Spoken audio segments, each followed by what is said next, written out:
আজকে আপনাদের সঙ্গে একটা জিনিস নিয়ে আলোচনা করব, যেটা আহ, একটু নতুন। নতুন কেন? কারণ এটা আমাদের ক্লিনিক্যাল ডেন্টিস্ট্রিতে খুব বেশি দিন আসেনি, কলকাতাতে নেই, সবে জাস্ট কলকাতাতে এলো। এই জিনিসটার নাম হচ্ছে এবিসি। এখন এবিসিটা কি? এবিসি শুধুমাত্র কতগুলো অ্যালফাবেট নয়। এবিসি মানে হচ্ছে এয়ার স্ট্রিম বায়োফিল্ম ক্লিয়ারেন্স। ব্যাপারটা একটু বুঝিয়ে বলি, তাহলে আপনারা বুঝতে পারবেন।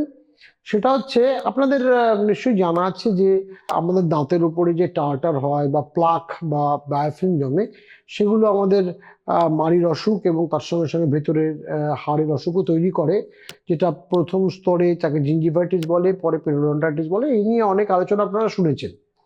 এবার এই অসুখটা ট্রিটমেন্ট করার জন্য আমাদের বেস্ট ট্রিটমেন্ট প্ল্যান হচ্ছে ওগুলোকে পরিষ্কার করতে হয়। তার জন্য স্কেলিং একটা প্রসিডিওর, তার সঙ্গে রুট প্লেনিং একটা প্রসিডিওর। এছাড়াও অনেক সময় হয়তো লেজার করতে হয় বা সার্জারি করতে হয়। কিন্তু এখন একটা সিস্টেম এসছে, এর নাম হচ্ছে এয়ার স্ট্রিম বায়োফিল্ম ক্লিয়ারেন্স। জিনিসটা কি? জিনিসটা হচ্ছে যে আমরা একটা স্পেশাল ডিভাইস, এই ডিভাইসটার নাম হচ্ছে পিটিএ।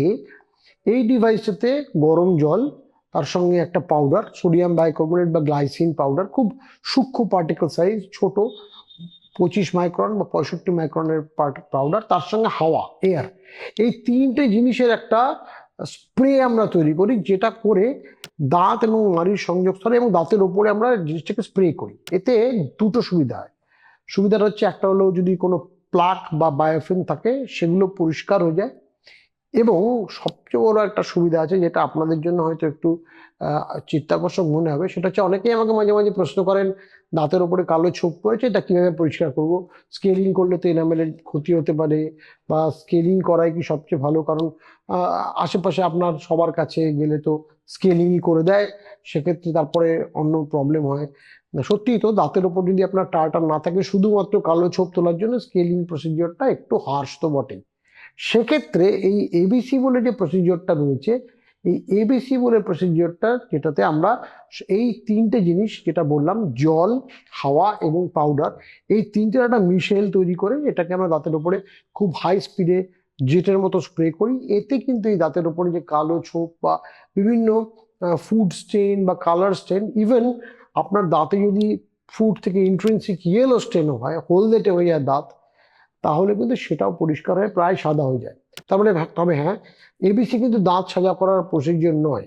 এটা বাই ডিফল্ট দাঁত এর উপরে কোনো, যদি ডিপোজিটসের মাধ্যমে কোনো রকম স্টেইনিং হয় বা দাঁতে ফুড স্টেন থেকে এলোয়েশনেস হয়, সেক্ষেত্রে সেটার জন্য আইডিয়াল প্রসিডিওর করার জন্য। অতএব মনে রাখবেন, এই প্রসিডিওরটা যেটার নাম বললাম, এয়ার স্ট্রিম বায়োফিল্ম ক্লিয়ারেন্স, বা এর আরেকটা নাম আছে, কোনো একটা পেটেন্টেড নাম, জিবিটি বলে, গাইডেড বায়োফিল্ম ট্রিটমেন্ট বা থেরাপি।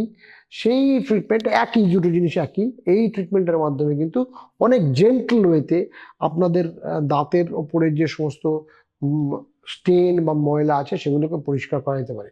অতএব এটা স্কেলিং এর রিপ্লেসমেন্ট থেরাপি নয়, কিন্তু এটা স্কেলিং এর যে দাঁতের উপরে যে হার্শ এফেক্ট থাকলেও থাকতে পারে বলে আপনার যেটা মনে হয়, সেটাকে অনেকটা মিনিমাইজ করে। অতএব আজকের দিনে কিন্তু শুধুমাত্র স্কেলিং বা রুট প্লেনিং থেরাপি নয়, এই গাইডেড বায়োফিল্ম থেরাপি বা এয়ার স্ট্রিম বায়োফিল্ম ক্লিয়ারেন্স দিয়ে কিন্তু মাড়ির রোগের ট্রিটমেন্ট, তার তার সঙ্গে দাঁতের ওপরে জমে থাকা বিভিন্ন রকম স্টেইন অতি সহজে, দাঁতের কোনো ক্ষতি না করেই তোলা যেতে পারে। আপনারা কমেন্ট বক্সে আমাকে প্রশ্ন করতে পারেন, আপনারা কি বিষয়ে আলোচনা চাইছেন, দাঁত সংক্রান্ত, দাঁতের চিকিৎসা সংক্রান্ত সেরকম টপিক আমাকে সাজেস্ট করতে পারেন। আমি তাহলে এর পরবর্তী সময়ে অন্যান্য আলোচনায় সেই সমস্ত জিনিসগুলোকে নিয়ে আসবো, এবং তার সঙ্গে আপনাদের সঙ্গে একটা কমিউনিকেশন তৈরি করার চেষ্টা করব। আজকের মতন আপনাদের থেকে বাই বলছি, কিন্তু আবার নিশ্চয়ই খুব তাড়াতাড়ি আপনাদের সাথে দেখা হবে।